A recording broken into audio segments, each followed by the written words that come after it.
मेरा नाम ईरा है और ये जो कहानी मैं बता रही हूँ, ये मेरी जिंदगी का सबसे भयानक सच है। मैं, मेरे पति राघव और हमारी 6 साल की बेटी अन्वी एक नए शहर आए थे।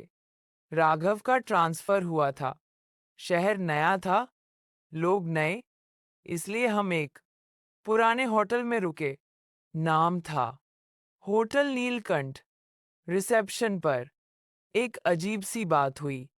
मैनेजर ने कहा, रूम 307 ही बचा है। बोलते वक्त उसकी आवाज कांप रही थी। मैंने पूछा, प्रॉब्लम क्या है? वो चुप हो गया, फिर बोला, कुछ नहीं मैडम। लेकिन उसकी आंखों में डर था। रूम 307 के बाहर पहुंचते ही मेरी बेटी अन्वी ने मेरा हाथ जोर से पकड़ लिया। माँ, अंदर कोई है। मैंने सोचा बच्चों का डर होगा, पर जैसे ही मैंने दरवाजा खोला, ठंड की लहर सीधा सीने के पार हो गई। कमरा साफ था, लेकिन हवा में सड़े हुए फूलों की स्मेल थी। रात को 2:07 बजे अचानक खिड़की खुद खुल गई, पर्दे हिलने लगे और मैंने सुना, ईरा, मेरा नाम। मैंने राघव को जगाया। वो गहरी नींद में था, जैसे बेहोश।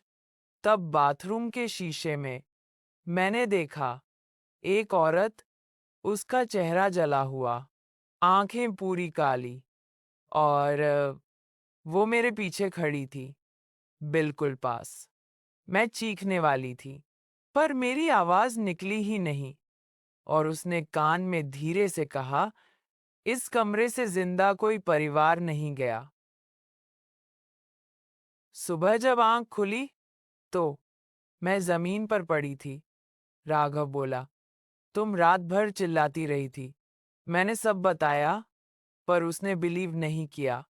तब अन्वी बोली, पापा, वो आंटी मुझे भी दिखी।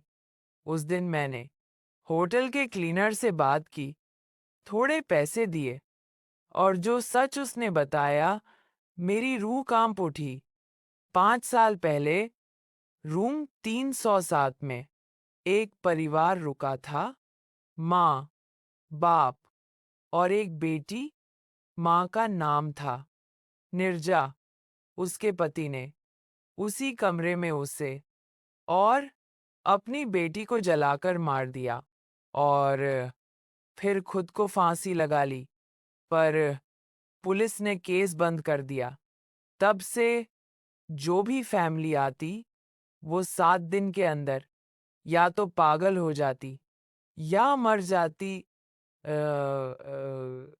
रात को मैं नींद में थी और फिर मेरे कान के पास सांस चलने की आवाज आई और किसी ने अन्वी के बालों में उंगली फिराई। मैंने आंख खोली। वो निर्जा थी। उसने कहा, तुम मेरी जगह ले लोगी, जैसे मैंने ली थी। तब मुझे समझ आया, वो माँ है जो अपनी बेटी खो चुकी है और हर परिवार की माँ को अपनी जगह बनाना चाहती है। मैं सीधा मंदिर गई। एक पुराने पंडित जी मिले। उन्होंने बोला, वो औरत भूत नहीं, अटका हुआ आत्मा है। वजह साफ थी, उसका अंतिम संस्कार कभी हुआ ही नहीं। पंडित जी ने कहा, उसकी बेटी का नाम पुकार कर उससे बंधन तोड़ना होगा। रात 3:00 बजे कमरे 307 में मंदिर का दिया, गंगाजल और बेटी अन्वी का हाथ पकड़ के मैंने जोर से कहा, निर्जा, तेरी बेटी तेरा इंतजार कर रही है। कमरे में हवा तेज हो गई, शीशे टूटने लगे। निर्जा चीखी, उसके चेहरे से जलन गिरने लगी। उसने अन्वी की तरफ देखा और पहली बार रोई, आंखों से काला पानी। पंडित जी के मंत्र के साथ मैंने उसकी बेटी का नाम लिया और वो चिल्लाई, मैं माँ हूँ। राक्षस नहीं।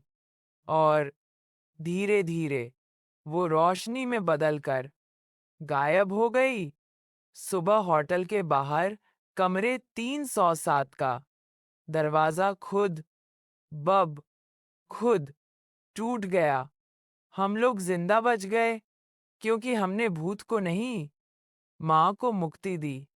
आज भी अगर तुम किसी होटल में रुको और रात 2-7 बजे कोई तुम्हारा नाम ले, तो समझ लेना वो अभी भी मुक्ति ढूंढ रही है।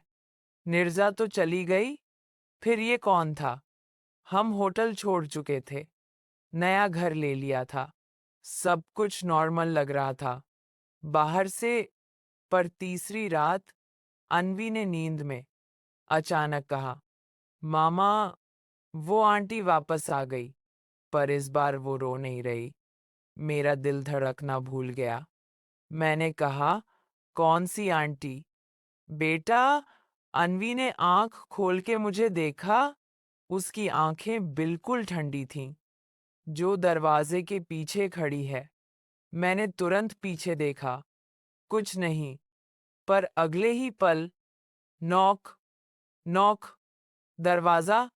रात के 1:46 बजे मैंने पीफोल से देखा, कोई नहीं था। जैसे ही मुड़ी, टीवी खुद ऑन हो गया और स्क्रीन पे सिर्फ एक लाइन लिखी थी, मुक्ति सबको नहीं मिलती।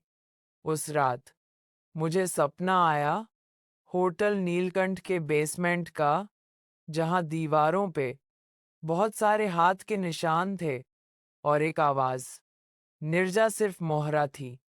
तब मुझे समझ आया, रूम 307 में सिर्फ एक आत्मा नहीं थी। मैं चुप नहीं रह सकती थी। मैं वापस होटल गई, अकेले। मैनेजर मुझे देखते ही सफेद पड़ गया। उसने बेसमेंट का सच बताया। होटल बनने से पहले वहां अंग्रेजों के समय का मानसिक अस्पताल था, जहां माँओं को उनके बच्चों से जबरदस्ती अलग किया जाता था। जो माँ विरोध करती, उन्हें बेसमेंट में बंद कर दिया जाता। निर्जा उन्हीं में से एक थी। बॉर्ड पर वो अकेली नहीं थी। बेसमेंट में 27 माँओं की लाशें दफन थीं। उन सब का दर्द दौड़ एक जगह जमा हो गया और बन गया माँओं का साया। पंडित जी ने कहा, तुमने एक आत्मा को शांत किया, पर सामूहिक दर्द अभी जिंदा है। सॉल्यूशन सिर्फ एक था, बॉन्ड होटल को बंद करना। और वहां शव शांति यज्ञ। मैं पुलिस और मीडिया को ले आए। खुदाई हुई, सच बाहर आया। होटल नीलकंठ स्थायी रूप से सील हो गया। उस रात पहली बार अन्वी ने चैन की नींद ली और सपने में निर्जा आई। सामान्य चेहरा, मुस्कुराते हुए। उसने कहा, अब हम सब जा रहे हैं। तुमने हमें आवाज दी। सुबह न्यूज़पेपर की हेडलाइन थी, होटल नीलकंठ 70 सालों पुराना राज। आज भी वो बिल्डिंग खड़ी है, बंद, खाली। अगर कभी वहां से गुजरो और हवा में माँ की लोरी सुनाई दे, तो रुकना मत, क्योंकि कुछ जगह सिर्फ यादों के लिए नहीं होती, कुछ जगह कैद होती हैं।